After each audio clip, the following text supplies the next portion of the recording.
ক্ষমতার ১.৫ বছরে কেবল ব্যাংক ব্যবস্থা থেকেই ১,৩৪,৪২৪ কোটি টাকা ঋণ নিয়েছে ইউনূস সরকার, যার বেশিরভাগই ব্যয় করা হয়েছে বেতন ভাতা সহ পরিচালন ব্যয় মেটাতে। শুধু তাই নয়, নির্বাচনের আগের এক মাসেই ধারের পরিমাণ ছিল ১১,০০০ কোটি। মূলত রাজস্ব আয় কমে যাওয়া ও ভোটের আগে কিছু অপ্রত্যাশিত ব্যয় বেড়ে যাওয়ায় ব্যাংকমুখী হতে হয়েছে সরকারকে। আরো জানাচ্ছেন আব্দুল জাহের আনাস। দেশের রাজস্ব আদায় কম হওয়ায় বাজেট বাস্তবায়নে সরকারকে বরাবরই নির্ভর করতে হয় ঋণের উপর, যার অন্যতম প্রধান উৎস দেশীয় ব্যাংক ব্যবস্থা। চলতি ২০২৫-২৬ অর্থবছরেও সেখান থেকে সরকারের ধার নেওয়ার লক্ষ্যমাত্রা ১,০৪,০০০ কোটি টাকা। তবে শুরুতে খুব একটা তোড়ঝোড় না থাকলেও অন্তর্বর্তী সরকারের শেষ দিকে এসে ঋণ বেড়েছে আশঙ্কাজনক হারে, বিশেষ করে নির্বাচনের আগে।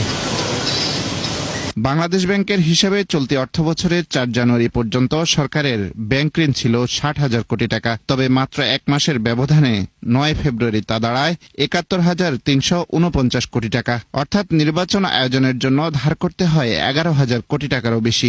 এই বড় করার ফলে যেটা হচ্ছে যে মূল্যস্ফীতির উপর একটা চাপ করতেছেন আপনারা। কতটুকু ইনফ্লেশন কমাবো, কতটুকু ইনশোর করবো, এই জন্য কোঅর্ডিনেশনের দরকার আছে।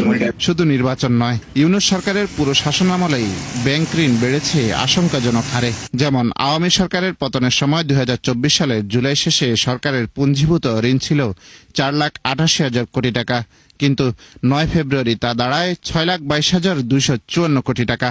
অর্থাৎ ১.৫ বছরের ব্যবধানে সরকার পরিচালনার জন্য ব্যাংক থেকে ঋণ করা হয় ১,৪৪,৪২৪ কোটি টাকা। মূলত রাজস্ব আদায় বাড়াতে না পারা এবং অযাচিত কিছু ব্যয় সামাল দিতেই এই ঋণ বাড়ায় ইউনূস সরকার। সরকার যদি ব্যাংকিং সেক্টর থেকে অধিক ঋণ নেয়, তবে প্রাইভেট সেক্টরের ঋণ প্রাপ্তির সুযোগটা কিছুটা সংকুচিত হয়ে আসে। সরকারের শেষের দিকে নির্বাচন সহ বিভিন্ন কাজ এবং কিছু কিছু কাজের ফিনিশিং পর্যায়ে ছিল, তারা চাচ্ছিল যে ওই কাজটা তাদের সবসময় শেষ হয়ে যায়, যার ফলে কিছু পেমেন্টের ইস্যু ছিল।